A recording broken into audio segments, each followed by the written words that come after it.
மற்றும் தோழர் இரா நல்லக்கண்ணு ஆகிய இருவருக்கும், கட்சிக்கும் அதனுடைய தலைவருக்கும் 100வது பிறந்த நாள். 100 ஆண்டு காணும் கட்சிக்கும் எனது வாழ்த்துக்கள்.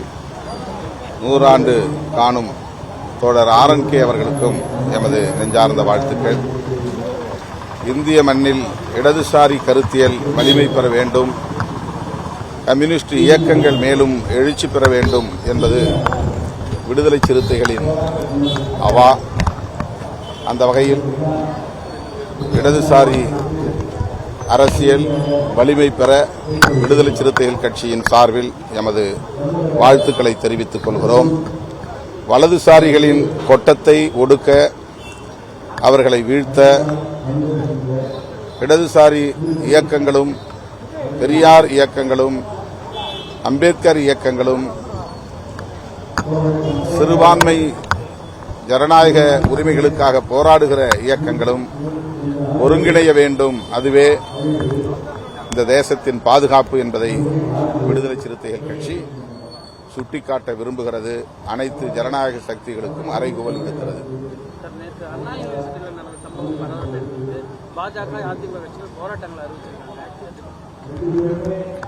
அந்த நிகழ்வு மிகுந்த அதிர்ச்சியை தருகிறது. உடனடியாக ஒருவர் அதிலே கைது செய்யப்பட்டிருப்பது ஆறுதல் அளிக்கிறது.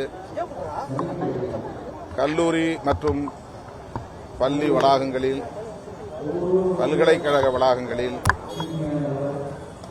மாணவிகளுக்கு உரிய பாதுகாப்பை அளிக்க தீவிர நடவடிக்கைகளை அரசு மேற்கொள்ள வேண்டும், புதிய உத்திகளை கையாள வேண்டும். அதற்கான ஒரு வழிவகை காணுகிற வாய்ப்பை இந்த குற்றச் சம்பவம் உருவாக்கி தந்திருக்கிறது. ஆகவே மாண்புமிகு முதல்வர் அவர்கள் இந்த பிரச்சனையில் கூடுதல் கவனம் செலுத்தி உண்மையான குற்றவாளிகள் அனைவரையும் கைது செய்து கடுமையான நடவடிக்கை எடுக்க வழிகாட்ட வேண்டுகிறேன்.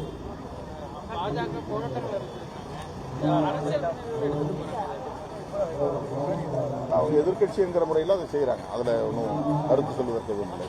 அமித்ஷா அவர்கள் அம்பேத்கர் குறித்து பேசிய கருத்துக்கு இதுவரை அவர் மன்னிப்பு கேட்கவில்லை. பிரதமரும் அது குறித்து எந்த பதிலும் அளிக்காமல் தொடர்ந்து இது நீடித்து அவர் உண்மையில் அவர்கள் அம்பேத்கர் மீது என்ன மதிப்பை கொண்டிருக்கிறார்கள் என்பதை அந்த உரையின் மூலம் வெளிப்படுத்தியிருக்கிறார்கள். அவருடைய ஆழ் மனதிலே அம்பேத்கர் மீது வெறுப்புதான் இருக்கிறது என்பதை வெளிப்படுத்தியிருக்கிறார்கள். உரிய நேரத்தில் மக்கள் அவர்களுக்கு பாடம் புகட்டுவார்கள்.